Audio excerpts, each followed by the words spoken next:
Hello everyone, welcome again to JP online classes. एक और जहां मशीनी युग में कितने हाथों से काम छिन गया है, यानी मशीनी युग चल रहा है तो लोग बेरोजगार हो रहे थे। दूसरी ओर इन उद्योगों में हानि होते देखकर लोग पैतृक जो धंधा होता है यानी पुरखों का, उसको छोड़कर नया धंधा करने को विवश हो गए हैं और रोजगार छिन गए हैं। इसी प्रकार आज हम लाल की चूड़िया नामक जो कहानी है, कांता नाथ द्वारा रचित एक लाल की चूड़िया नामक एक कहानी जो कांता नाथ द्वारा रचित है। इसमें मशीनी युग का शिकार हुए व्यक्ति बदलू की पीड़ा का वर्णन किया गया, जिसका हम आज अध्ययन करेंगे। अब लेखक लाल की चूड़िया जो कहानी रची है, ये छोटी अवस्था में थे, तो पाठ के आधार में मैं आपको बतला रहा हूँ। सारे गांव में बदलू मुझे सबसे अच्छा आदमी लगता था, क्योंकि वह मुझे सुंदर सुंदर लाख की गोलियां बनाकर देता था। लेखक कहता है कि जब मैं छोटा था तो बदलू नाम का जो व्यक्ति है वह लाख की चूड़ियां बनाया करता था, और उसमें जो शेष लाख बच जाती थी उनसे वह छोटी छोटी रंग बिरंगी गोलियां बनाकर मुझे दिया करता था। इसके कारण से बदलू मुझे बहुत अच्छा लगता था। मुझे अपने मामा के गांव जाने का सबसे बड़ा चाव यही था कि जब मैं वहां से लौटता था तो मेरे पास ढेर सारी गोलियां होती, रंग बिरंगी गोलियां जो किसी भी बच्चे का मन मोह ले। लेकिन ये बतला रहा है कि जो बदलू नामक व्यक्ति है जो लाल की चूड़िया का काम किया करता था, यह मेरे ननियाल में काम किया करता था, और यह मुझे रंग बिरंगी लाल की चूड़िया की जो गोलियां होती है रंग बिरंगी विभिन्न प्रकार के रंगों की, वह बनाकर मुझे देता था, जिसके कारण से मुझे बहुत अच्छा लगता था। और उन गोलियों को जब मैं अपने गांव में आया करता था तो उन गोलियों को देखकर अन्य बच्चों को भी वह गोलियां बहुत अच्छी लगती थी, उनके मन को आकर्षित कर लेती थी। अब यहां एक शब्द आया है चाव। चाव का मतलब होता है रुचि, शौक, इच्छा। वैसे तो मेरे मामा के गांव का होने के कारण मुझे बदलू को बदलू मामा कहना चाहिए था, परंतु मैं उसे बदलू मामा न कहकर बदलू काका कहा करता था। लेखक ये बता रहा है कि बदलू नामक ये जो व्यक्ति है लाल की चूड़िया बनाया करता था, ये मेरे ननियाल का था। वैसे मुझे इनको बदलू मामा कहकर पुकारना चाहिए, लेकिन वहाँ के जो गांव के छोटे छोटे बच्चे हुआ करते थे वो बदलू काका कहकर पुकारते थे, जिसके कारण से मैं भी वो उपनाम देने के कारण से उसके कारण से मैं भी बदलू काका कहकर उनको पुकारता था। बदलू का मकान कुछ ऊंचे पर बना था। मकान के सामने बड़ा सा सहन था जिसमें एक पुराना नीम का वृक्ष लगा था। बदलू नामक व्यक्ति जो था उसका जो मकान था किसी ऊंचे स्थान पर था, और ऊंचे स्थान पर होने के उसके मकान के सामने एक आंगन था। सहन शब्द आया है,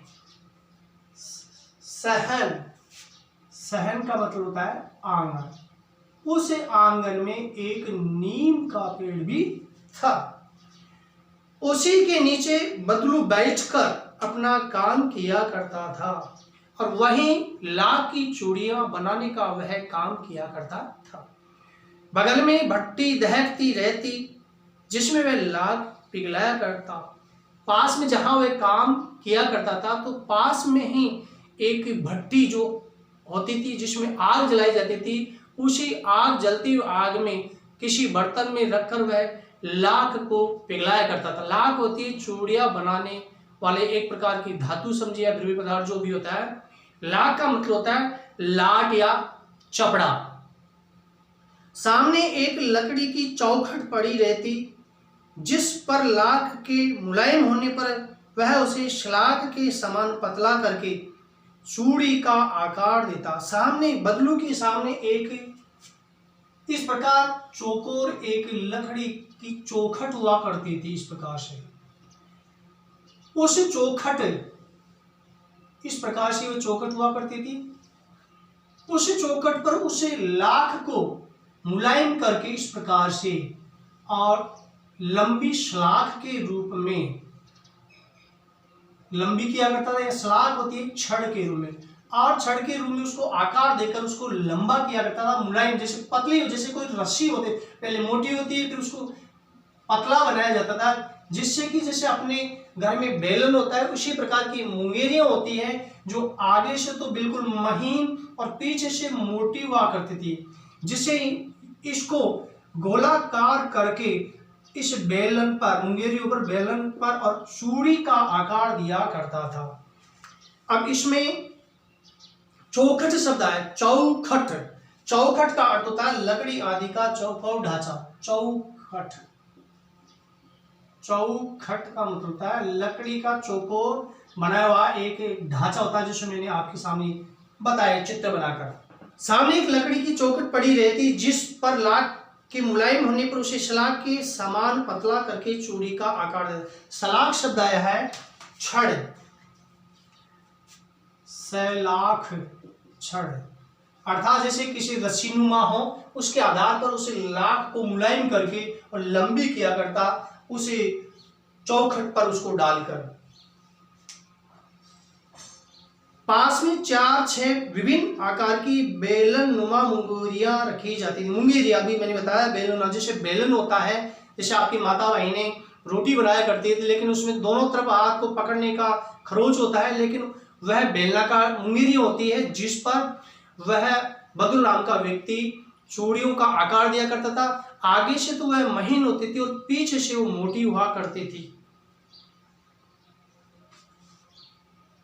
4-6 विभिन्न आकार की बेलन मुंगेरियां रखती थी, जो आगे से पतली, पीछे से छोटी मोटी होती थी। लाख की चूड़ियों का आकार देकर वह उन्हें मुंगेरियों पर चढ़ाकर गोल और चिकना बनाता था, और जैसे वो उस लाख की चूड़ियां बनाता था तो उनको गोल करता था और मुलायम भी करता था, जो विभिन्न प्रकार के, जो जैसे हाथ के आधार पर महीन, छोटा, बड़ा इत्यादि चूड़ियों का रूप हो दिया करता था। और तब एक एक कर पूरे हाथ की चूड़ियां बना चुनने के पश्चात वह उन पर रंग करता था, यानी खूब सारी चूड़ियां बनाकर और विभिन्न प्रकार के रंग उनमें दे दिया करता था। बदलू ये कार्य सदा ही एक मचिए पर बैठकर किया करता था, जो बहुत ही पुरानी थी। लेखक ये बताता है कि बदलू जो है, ये जो चूड़िया का काम करता था, वह हमेशा एक मचिया पर बैठकर किया करता था, जो बहुत ही पुरानी होती। मचिया जो है एक छोटी खाट मानी या चारपाई हुआ करती थी, उस पर वह काम करता था। बगल में ही उसका हुक्का रखा रहता, जिससे वह बीच बीच में पीता रहता था। जब भी बदलू, लेखक ये बताता है, जब भी बदलू काका काम किया करता था चूड़ियों का, तो जैसे वह परेशान, जैसे आराम करना है, क्योंकि अत्यधिक परिश्रम करने के कारण से शरीर में थकावट आ जाती है, इसके कारण से पास में एक हुक्का रखा करता था, क्योंकि पुराने जमाने में लोग हुक्का पिया करते थे, तो उस हुक्के के बहाने वह सुस्ताता था, आराम कर लेता था। गांव में मेरा दोपहर का समय अधिकतर बदलू के पास बीतता।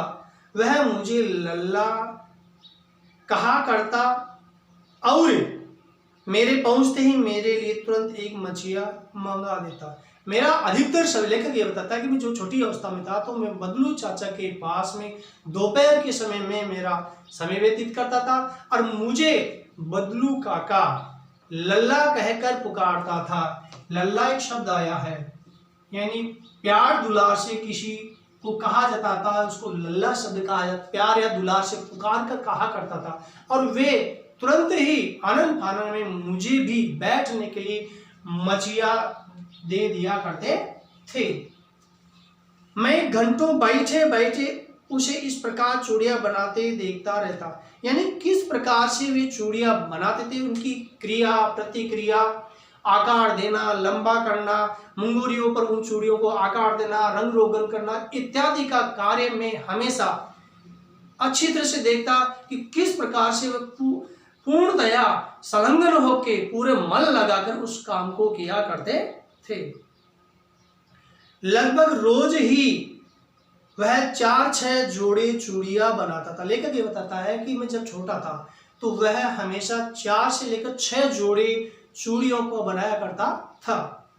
पूरा जोड़ा बना लेने पर वह उससे बेलन पर चढ़ाकर कुछ क्षण चुपचाप देखता रहता, मानो वह बेलन न होकर किसी नववधू की कलाई हो। यानी उस बेलन पर जब वो चूड़ियां चढ़ा दिया करता था, रंग रोगन दे दिया करता था, तो लगातार उस बेलन नुमा आकृति को लगातार देखता रहता था, जैसे कि कोई अभी अभी कोई नई वधू आई हो, जिसका विवाह हुआ, उसकी एक नाजुक कोई कलाई हो, जैसे ये कलाई है, वहां चूड़ियां पहनी जाती है। इस प्रकार से वो लगातार उस बेलना नुमा आकृति जो मुंगेरियों पर चढ़ाई जाती थी, उस आकृति को वह देखता करता था, जैसे कि कोई नववधू की अभी अभी किसी की शादी हुई उसकी कलाई हो, अर्थात उसको निहारता रहता था। बदलू मनिहार था। लेखक बताता है कि बदलू का पैतृक धंधा था, वह चूड़ियां बनाने का कार्य करता था। चूड़ियां बनाना उसका पैतृक पैसा था। पैतृक शब्द आता है पुश्तैनी या पुरखों द्वारा जो सीखा जाता जो काम है, और पैसा होता है धंधा या जीविका का करने का, जो जीविका अपनाने का जो धंधा होता है, पेट भरने का जो धंधा होता है, या पैसा, उसको हम पैसा कहा जाता है। जीविका अपनाने या जीविका कमाने के लिए आमदनी कमाने वाला एक साधन होता है। और वास्तव में वह बहुत ही सुंदर चूड़ियां बनाता। लेखक कहता है कि इतने तन मन से वह कार्य करता था, पूरे मन से, जिसे सुंदर चूड़ियां बनाता था, और वे चूड़ियां देखने में बड़ी सुंदर लगती थी। उसकी बनाई हुई चूड़ियों की खपत भी बहुत थी। लेखक ये बताता है कि जब ये चूड़ियां पारिश्रमिक रूप से यानी मेहनत करके बनाता था, पूरा मन उसमें लगा देता था, तो उसकी चूड़ियों की जो खपत है, मांग है, वो आसपास के गांव में बहुत रहा करती थी। खपत, मांग। उस गांव में तो सभी स्त्रियां उसकी बनाई हुई चूड़ियां पहनती ही थी। आसपास के गांव के लोग भी उससे चूड़ियां ले जाते थे। यानी जहां बदलू काका रहते थे, वहां के गांव वाले तो उससे चूड़ियां खरीद कर पहनती थी औरतें, लेकिन आसपास के गांव वाले जो औरतें हुआ करती थी, वह भी बदलू काका से चूड़ियां खरीद कर ले जाया करते थे। उसका अभी तक वस्तु विनिमय का तरीका था। लेखक ये बताता है, वस्तु विनिमय शब्द आया है वस्तु विनिमय।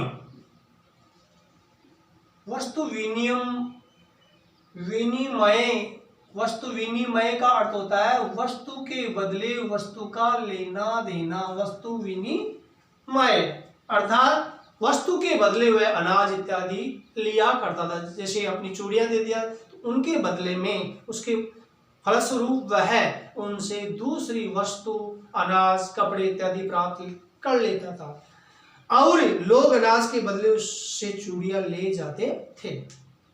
बदलू स्वभाव से बहुत सीधा था, यानी भोला भला नेक इंसान था।